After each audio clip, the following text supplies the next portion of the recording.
భవాని లోకాల నేలే ఓంకార రూపమమ్మా తల్లి నీ మహిమల్ని చూపవమ్మా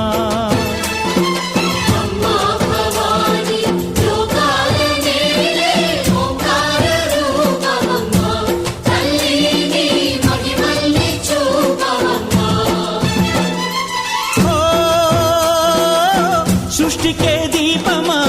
శక్తికే మూలమా సింహరథమే నీదమ్మా అమ్మ దుర్గమ్మ భక్తులను దీవించుమా